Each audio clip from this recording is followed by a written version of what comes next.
I woke up from surgery to find my sister holding my baby, claiming she was now the mother. The hospital tapes revealed a chilling plot. There I was, lying in a hospital bed in Seattle, the antiseptic smell stinging my nostrils, the beeping of the monitors a constant reminder of where I was. I had just undergone an emergency appendectomy, a procedure I never thought I'd need, especially not now, not when I had just given birth to my beautiful daughter.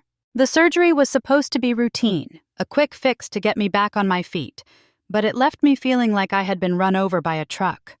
Every muscle in my body ached, my stomach was a canvas of stitches, and my mind was foggy with anesthesia and painkillers. I tried to lift my head, to see my baby, to feel that rush of love and relief that she was okay. But my body wouldn't cooperate.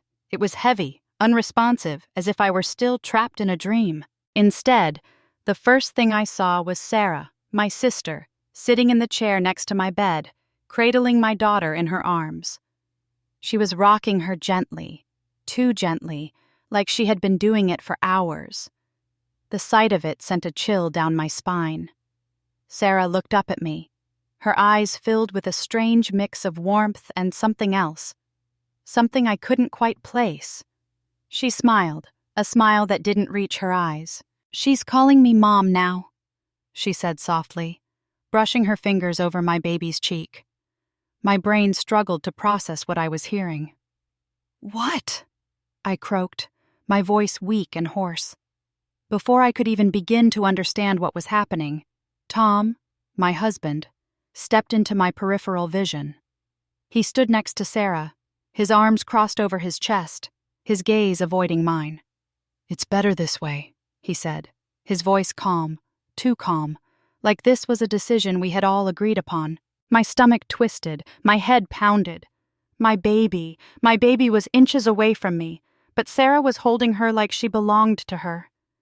I tried to move my arms, but they were weak, and my body refused to sit up. I forced my lips to move, my voice barely above a whisper. "You'll regret this." Sarah smiled again, as if I had said something adorable, cradling my daughter closer, humming softly as if I wasn't even in the room. The first nurse who came to check on me, her name tag read Laura, noticed something was off right away. "How are we feeling, Mom?" she asked, looking at me. Before I could answer, Sarah laughed, a light, almost mocking sound.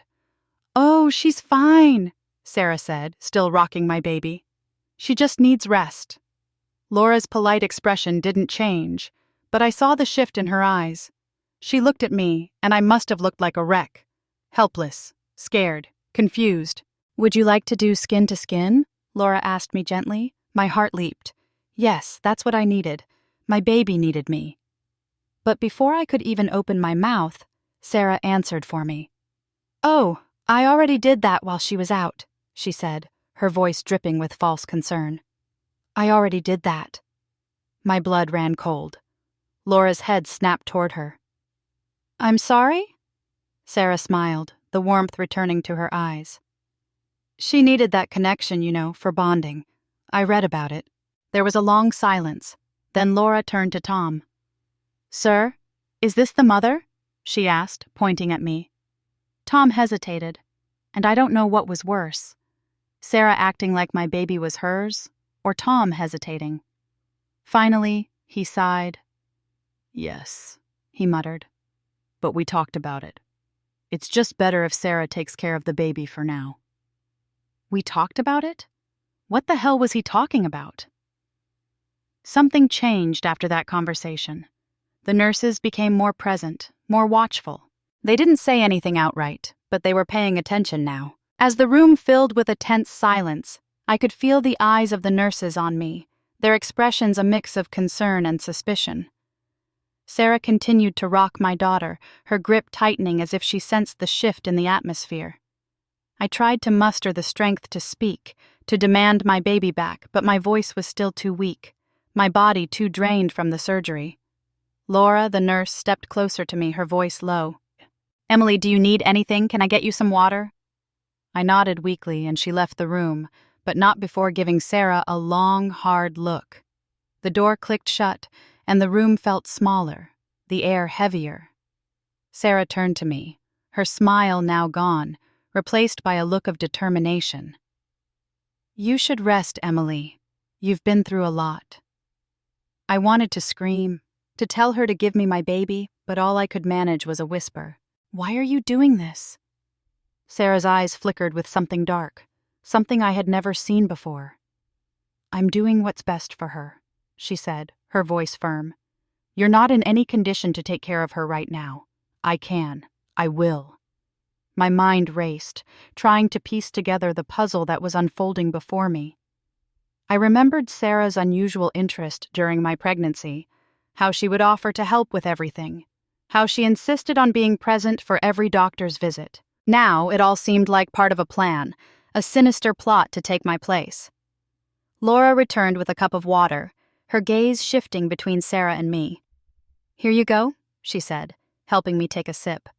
The cool liquid felt like a balm to my parched throat. "Thank you," I managed, my voice slightly stronger. Laura lingered, her eyes on Sarah. "It's important for the mother to have time with her newborn, especially after a surgery," she said, her tone professional but pointed. Sarah's grip on my baby tightened. "She's sleeping. I don't want to wake her up," she replied, her voice a little sharper. Laura took a step forward, her demeanor changing. "Ma'am, please hand the baby to her mother." Sarah hesitated, and for the first time since I woke up, I saw it. Fear. A flicker of something behind her eyes, quick but unmistakable. She glanced at Tom, who shifted uncomfortably but didn't say anything.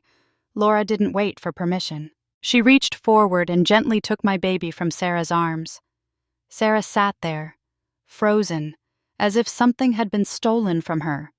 The room felt different now, the air charged with tension. Tom finally spoke, his voice shaky. "Sarah, what's going on? Why are you acting like this?" Sarah's face twisted, her mask slipping. "Because she can't do it, Tom. She was sick all through the pregnancy. She could barely stand some days. She wouldn't be able to take care of her." I felt the betrayal like a physical blow. My own sister, my husband, conspiring against me? But why? Laura, still holding my daughter, looked at me with a mixture of sympathy and resolve. "Emily, I'm going to make sure the doctor knows about this," she said quietly. As she left the room, the door closing behind her, I knew this was just the beginning. Something was deeply wrong, and I was at the center of a storm I never saw coming. The room was eerily quiet after Laura left with my daughter. The tension was palpable, like the calm before a storm. Sarah sat there, her gaze fixed on the floor, her hands now empty, clenching and unclenching in her lap. Tom stood near the door, looking back and forth between us, his face a mask of confusion and guilt. I gathered what little strength I had, pushing myself up slightly in the bed. "Sarah," I said, my voice gaining some strength, "why would you do this? Why would you try to take my baby from me?" Sarah's head snapped up, her eyes meeting mine, a mixture of defiance and fear in them. "You don't understand, Emily. You were so sick, so weak. I was just trying to help." "Help?" I spat out the word like it was poison. "By pretending to be her mother? By signing documents while I was unconscious?" Tom stepped forward, his voice shaky. "Emily, I didn't know she was going to do that.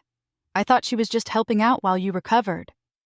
I looked at him, the man I had trusted, loved, and now felt betrayed by. "You let her hold my baby. You let her act like she was her mother. How could you not see what she was doing?"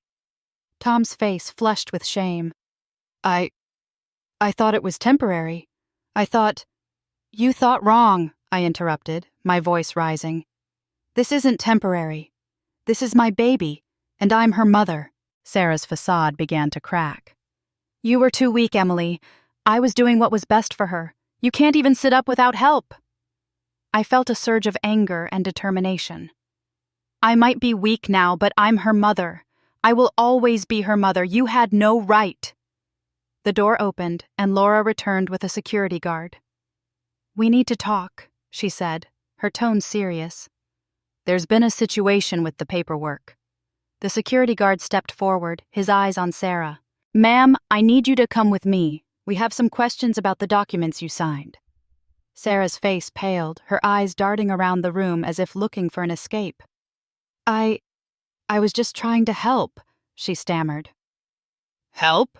The guard said, his voice devoid of sympathy. By forging signatures and attempting to gain custody of a newborn? That's not help, ma'am. That's kidnapping. Tom looked like he might faint.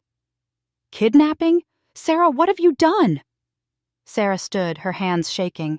I didn't mean for it to go this far. I just wanted to be there for her. I just wanted to be needed.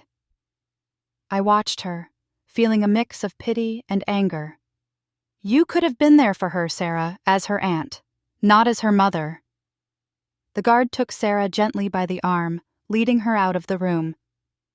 We'll sort this out, Emily, he said, nodding to me.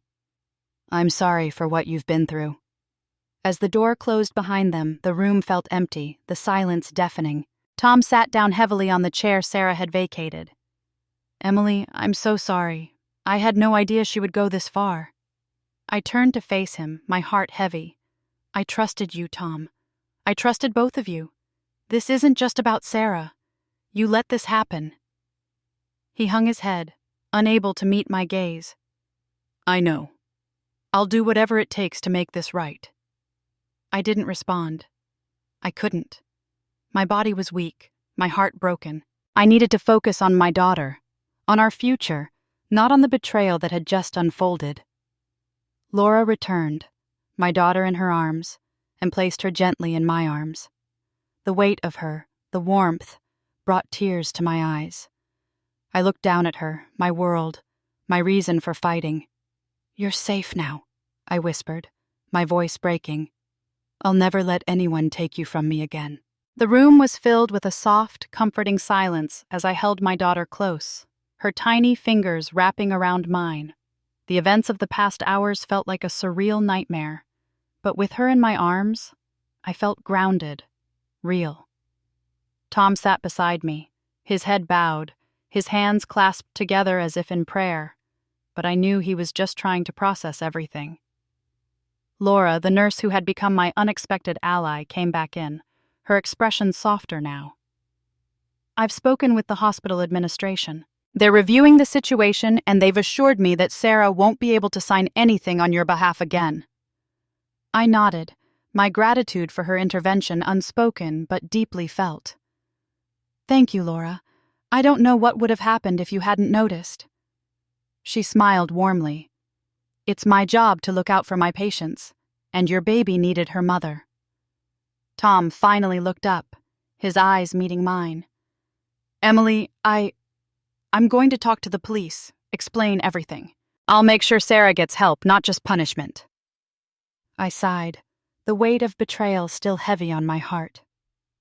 I don't want her punished, Tom. I just want to understand why, and I want to make sure she can't hurt us again. He nodded, his face etched with regret.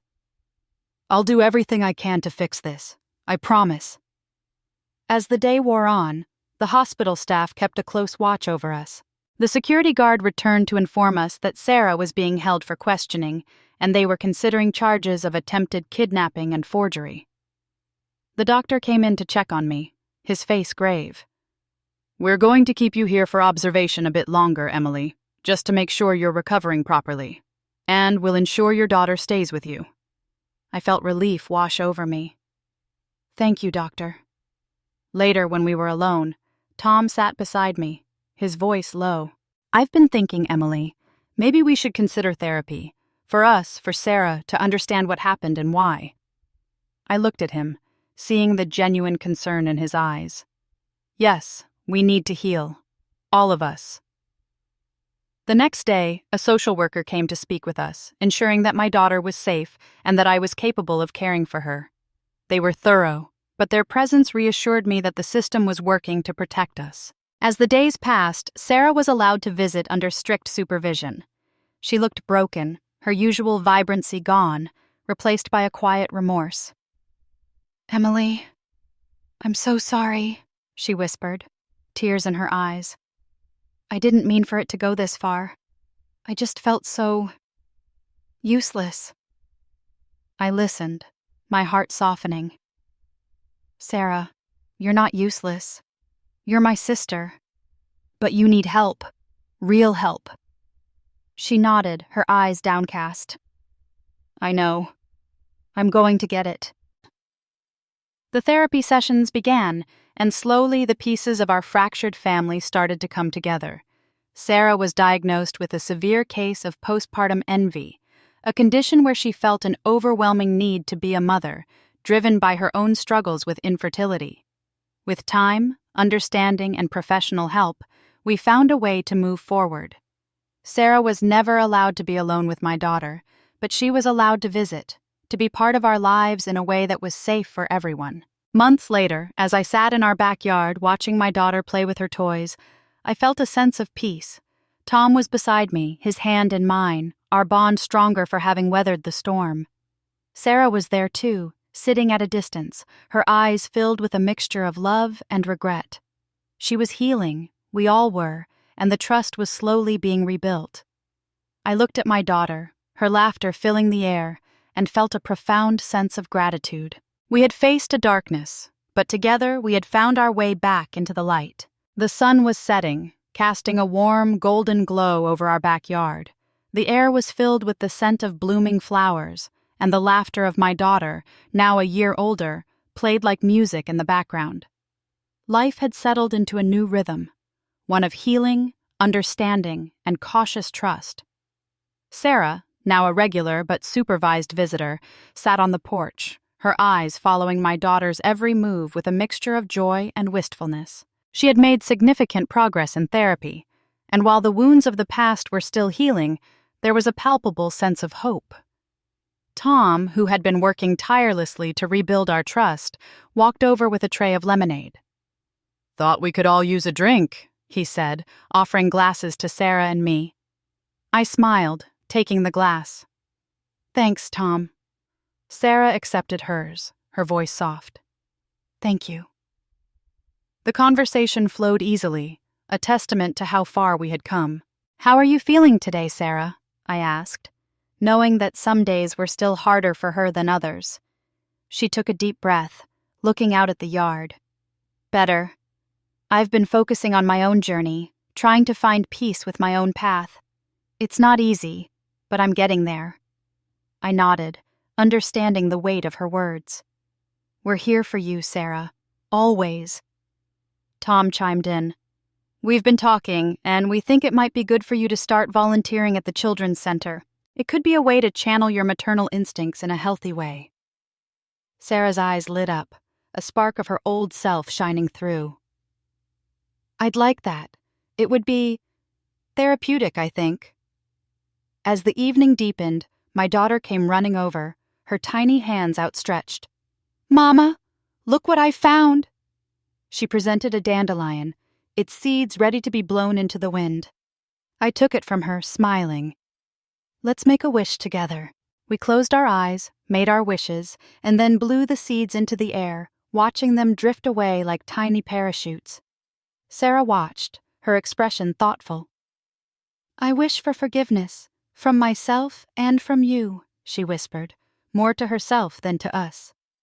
I reached out, squeezing her hand. "You're on the path, Sarah. We all are." The next day, Tom and I had a meeting with our therapist to discuss our progress. Dr. Ellis, a kind woman with a gentle demeanor, listened intently. "You've all shown remarkable resilience," she said. "But remember, healing is not linear. There will be setbacks, but you're equipped to handle them." We nodded, feeling the weight of her words. "We know," Tom replied. "We're committed to this."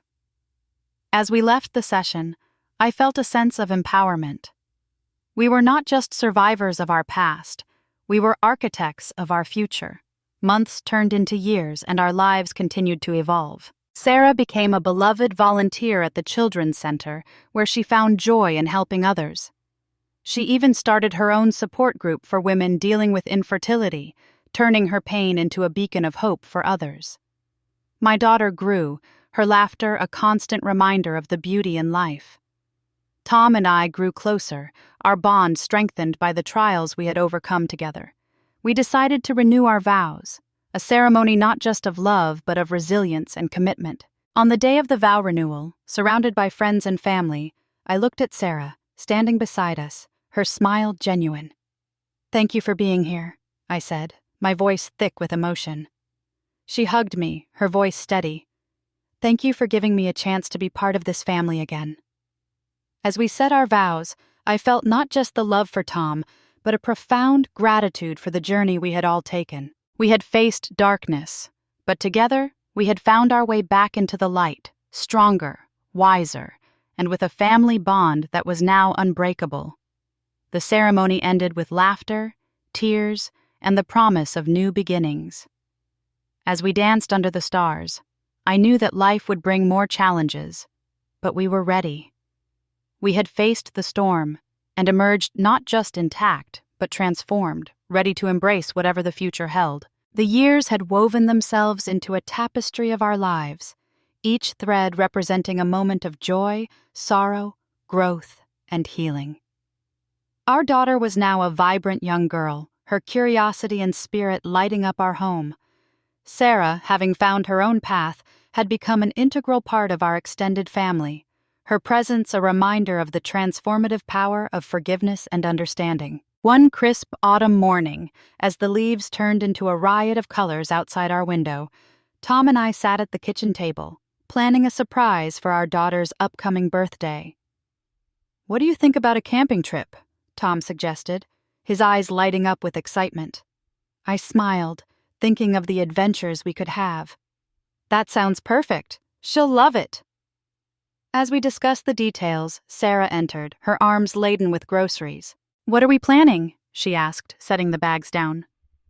"We're thinking of taking her camping for her birthday," I explained. Sarah's face brightened. "That's wonderful. I could come along, help out if you need me." Tom looked at me, seeking approval. I nodded, knowing how much this meant to Sarah. We'd love that. The planning continued, and as the day approached, the excitement built. We packed up the car, loading it with camping gear, snacks, and all the essentials for a weekend in the wilderness. The drive to the campsite was filled with laughter and songs, our daughter's voice the loudest, her anticipation palpable. When we arrived, the forest welcomed us with its serene beauty, the trees standing like ancient guardians of peace. Setting up camp was an adventure in itself, with Sarah proving to be an invaluable helper. As we pitched the tent, our daughter ran around, exploring the nearby stream and collecting leaves and pebbles. That evening, as the campfire crackled, we roasted marshmallows, the sweet scent mingling with the pine. Sarah shared stories from her childhood, tales of camping trips with our parents, which brought a wistful smile to my face. "Remember when Dad tried to teach us how to fish and he got his line caught in the tree?" I laughed. Sarah chuckled, her eyes reflecting the firelight. "And Mom had to rescue him." Our daughter, mesmerized by the stories, asked for more, her eyes wide with wonder. We shared tales of our youth, our dreams, and the lessons we learned, each story weaving us closer together. The next day was filled with hikes, nature walks, and lessons on survival skills. Sarah, now more at peace with herself, showed our daughter how to identify different plants and animals, her enthusiasm infectious. As the sun set on our last evening, we gathered around the fire again. Tom strummed his guitar, playing tunes that filled the night air with melody. Our daughter, nestled between Sarah and me, looked up at the stars. "Can we wish on stars like we did with dandelions?" she asked. "Of course," I said, remembering that moment years ago. We all closed our eyes, made our silent wishes, and then opened them, watching the stars twinkle above. In the quiet that followed, Tom spoke up. "You know, this camping trip wasn't just about celebrating a birthday. It's about celebrating all of us, our journey together." Sarah nodded, her voice soft. "I've learned so much about myself, about family, about what truly matters. This, right here, is what I always wanted." I reached out, taking her hand. "And you've become such an important part of it, Sarah. We're all better for having you back." As the fire died down to embers, we shared a moment of profound connection. the kind that only comes from overcoming adversity together. The next morning, as we packed up, there was a sense of renewal in the air. We were not just closing a chapter, but opening a new one, where the past was a part of us, but no longer defined us. Driving back, our daughter fell asleep in the back seat, her face peaceful. Sarah, sitting next to her, watched her with a gentle smile. "She's going to have so many stories to tell," she said. Tom glanced at me, his hand finding mine. "And we'll have many more to share with her." As we returned home, I felt a deep sense of contentment. Life had its trials, but we had navigated them together, emerging not just as survivors, but as a family strengthened by our collective journey. The future was uncertain, but with love, understanding, and the bonds we had forged, we were ready for whatever lay ahead. Time flowed like a river, carrying with it the memories of our past and the promise of our future. Our daughter, now a teenager, was blossoming into a compassionate, curious young woman. Her room was adorned with photographs from our camping trip, a visual testament to the bonds we had strengthened. Sarah had become not just a beloved aunt, but a mentor, guiding our daughter through the labyrinth of adolescence with wisdom and patience. On a quiet Sunday afternoon, as we sat in the living room, Sarah was helping her with a school project on family history. "Look at this," Sarah said, pointing to an old photo of our parents. "Your grandparents were adventurers at heart. They taught us the value of exploring, not just the world, but our own hearts." Our daughter listened intently, her eyes reflecting a mix of curiosity and pride. "I wish I could have met them." "You do meet them," I interjected. "Every time you laugh, show kindness, or dream big. They're part of you." Tom, sitting nearby, added, "And you're part of something even bigger now, a legacy of love and resilience." The project turned into a family affair, with each of us sharing stories, adding layers to the tapestry of our family's history. It was during this time that Sarah announced she had been accepted into a program to train as a grief counselor, specializing in family dynamics. "That's wonderful, Sarah," I exclaimed, genuinely proud. "You've come so far." She smiled, her eyes bright with purpose. "I want to help others navigate the storms of life, like you all helped me." As our daughter grew, so did our family. Tom and I decided to foster children, opening our home and hearts to those in need. It was a decision that brought new challenges but also immense joy. Each child that came through our doors left with a piece of our love, and in return, they enriched our lives immeasurably. One evening, as we sat around the dinner table with our foster children, Sarah included, our daughter looked around, her voice filled with emotion. "I love our family. It's like a puzzle, and every piece is important." Tom raised his glass. "To our family, ever growing, ever strong." Months passed, and our daughter graduated from high school, her speech touching on the theme of family, resilience, and the power of love. "I've learned that family isn't just about blood," she said, her voice steady. "It's about the people who stand by you, lift you up, and teach you how to fly." The applause was thunderous, and as I looked around at our family, I felt an overwhelming sense of gratitude. Sarah, now a certified counselor, had tears in her eyes, her journey from pain to purpose complete. Years later, as our daughter prepared to leave for college, we gathered for one last family dinner before her departure. The table was laden with her favorite foods, a feast of love and memories. "I'm going to miss this," she said, her voice tinged with sadness but also excitement for the future. "You'll always have a home here," Tom reassured her, his voice thick with emotion, "no matter where life takes you." Sarah, now a pillar of strength, added, "And remember, you carry our love with you, wherever you go." As we said our goodbyes, the house felt quieter, but there was a new chapter waiting. Our foster children, now permanent members of our family, filled the space with their laughter and dreams. In the years that followed, our daughter returned home often, bringing with her tales of her adventures, her studies, and eventually her own family. Sarah, now running her own counseling practice, was there for each milestone, her presence a testament to the healing power of love and forgiveness. One evening, as we sat on the porch watching the sunset, our daughter's children playing in the yard, I reflected on our journey. "We've built something beautiful here," I said to Tom, who was holding my hand. He nodded, his eyes reflecting the twilight. "A legacy of love, resilience, and family." And as the sun dipped below the horizon, the stars began to twinkle, a reminder of the wishes we had made and the dreams we had dared to dream. Our family, once fractured, was now a beacon of hope and love, a legacy that would continue to grow, touching lives far beyond our own.